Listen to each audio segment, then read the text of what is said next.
All right, joining us right now is Mr. Sanjay Singh of the आम आदमी party. Sanjay ji, आज आपने सुना होगा सरकार ने ये फैसला लिया है कि 3 महीने के लिए मुफ्त राशन योजना को और आगे बढ़ा दिया जाए। इसको आप किस तरीके से देखते हैं? देखिए, नमस्कार संकेत जी, आपके नमस्कार। दर्शकों को भी नमस्कार। सवाल ये है कि एक तरफ तो आप कहते हैं कि मुफ्त की कोई सेवाएं मिलनी नहीं चाहिए, दूसरी तरफ गुजरात का चुनाव है, हिमाचल का चुनाव है, तो उसका जाहिर सी बात है एक दबाव होगा और इसके कारण से आपने कहा कि भाई 3 महीने के लिए एक्सटेंड कर रहे हैं। तो आप 3 महीने के लिए क्यों एक्सटेंड कर रहे हैं? अगर आपकी मंशा साफ है तो आप कहिए कि हम 1 साल तक इस योजना को एक्सटेंड कर रहे हैं। आप 3 महीने के लिए क्यों एक्सटेंड कर रहे हैं? ये तो हर आदमी को समझ में आ रहा है ना कि गुजरात का चुनाव 3 महीने में खत्म हो जाएगा, उसके बाद राशन खत्म हो जाएगा, जैसे यूपी में हुआ, चुनाव खत्म राशन खत्म।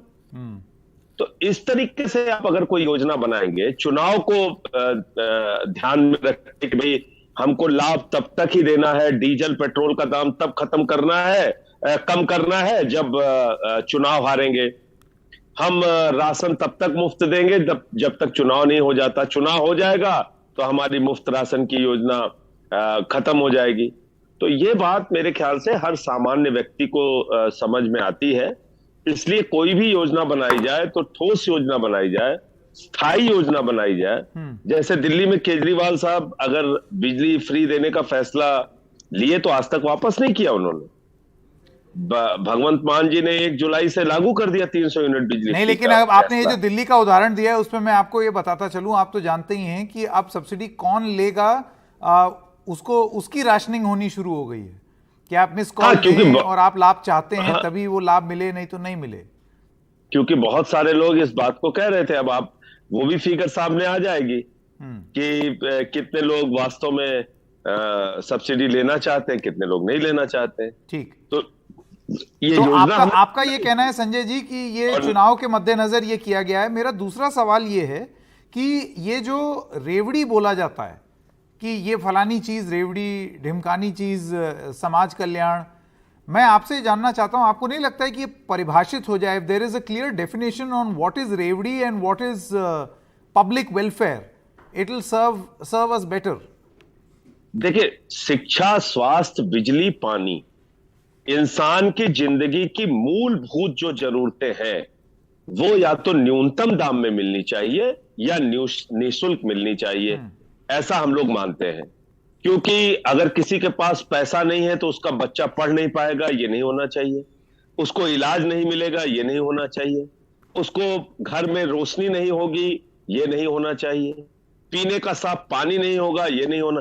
तो मूलभूत जो जरूरतें हैं इंसान की जिंदगी की, वो या तो निःशुल्क मिलनी चाहिए या न्यूनतम दाम में मिलनी चाहिए, नंबर 1।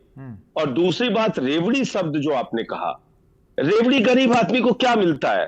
मतलब अगर उसको थोड़ी सी बिजली फ्री मिल गई या पानी फ्री मिल गया या इलाज फ्री मिल गया तो उसको आप रेवड़ी कह रहे हैं।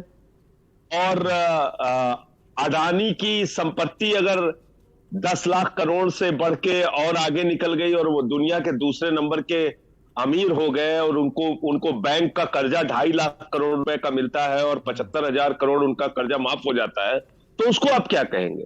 10 लाख करोड़ रुपए आपने चंद पूंजीपतियों का जो बैंकों से कर्जा उन्होंने लिया था उसको राइट ऑफ कर दिया, इसको आप क्या कहेंगे?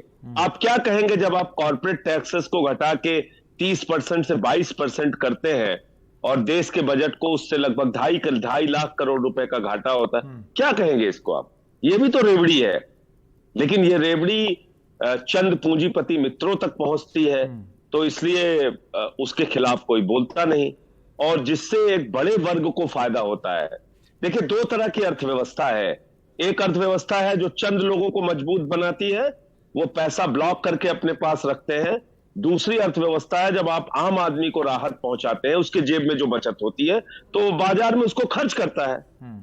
तो कहीं ना कहीं बाजार की अर्थव्यवस्था भी इस बात से चलती है। इसको अकेले फ्री के दृष्टि से मत देखिए। उसके पास जो गरीब आदमी के पास जो बचत होती है छोटी मोटी चीजों की खरीदारी में, वो उस पैसे को बाजार में लेकिन देखिए, सरकार की तरफ से ये कहा जा रहा है ना कि जब कोई चीज दी जाएगी, जैसे आज भी फाइनेंस मिनिस्टर ने बोला कि ये भी 3 महीने का बड़ा जबरदस्त वित्तीय भार है, this is a financial burden on the exchequer, even this extension of 3 months. तो आप मेरी बात की पुष्टि कर रही हैं वित्त मंत्री जी। मैं भी तो यही बात आपसे कह रहा हूं कि सिर्फ चुनाव के कारण ये 3 महीने का एक्सटेंशन है। चुनाव खत्म, राशन खत्म, ये योजना नहीं होनी चाहिए। अगर आप गरीब को So do you think that there'll be a confirmation? ये चीज स्पष्ट हो जाएगी कि ये चुनाव के मद्देनजर था अगर 3 महीने बाद ये एक्सटेंड नहीं होता है? यूपी में यही हुआ संकेत जी। यूपी में अब पैसे लगने लगे राशन के। पहले निःशुल्क राशन मिलता था, और जब वित्त मंत्री जी कह रही हैं कि ये बहुत बड़ा भार है हमारे ऊपर, तो ये मान के आप चलिए कि कहीं ना कहीं 3 महीने की योजना चुनाव के लिए है। गुजरात देखिए, राज्यों के संदर्भ में स्पेशली दी आम आदमी पार्टी, द कंटेंशन इज आप लोक लुभावन वादों की घोषणा तो कर देते हैं, जैसे कि पंजाब में आपने कर दिया, लेकिन उसके बाद जब आप उसको सस्टेन नहीं कर पाएंगे तो बजट के लिए फिर आप केंद्र की ओर जाएंगे। This matter is in the court also. That's how they call it revdi. How would you respond? देखिए संकेत जी, दिल्ली में जितनी योजनाएं हमने चलाई, चाहे वो फ्री बिजली की हो, फ्री इलाज का हो, फ्री पानी का हो, और बस की यात्रा फ्री हो, फरिश्ते योजना हो, एक भी योजना हमने बंद नहीं की, बढ़ाया है। पेंशन 2 गुना 3 गुना की, चाहे वो विधवाओं की हो, दिव्यांगों की हो, बुजुर्गों की हो। तीर्थ यात्रा हमने निःशुल्क यहां पे बुजुर्गों के लिए कराई, एक भी योजना बंद नहीं की। पंजाब में भी जो घोषणाएं हमने की थी उसमें फ्री बिजली का काम शुरू हो गया। 51 लाख परिवारों को 0 बिजली का बिल आया पंजाब में, और इसके साथ साथ मोहल्ला क्लिनिक का काम वहां पे शुरू हो गया।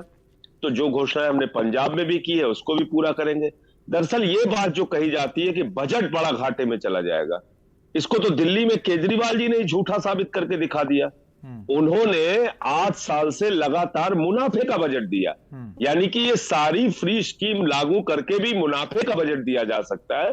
ये तो केजरीवाल जी ने साबित करके दिखा दिया दिल्ली के अंदर। ठीक, Sanjay Singh, thank you so much for joining us right here on NDTV. Thank you.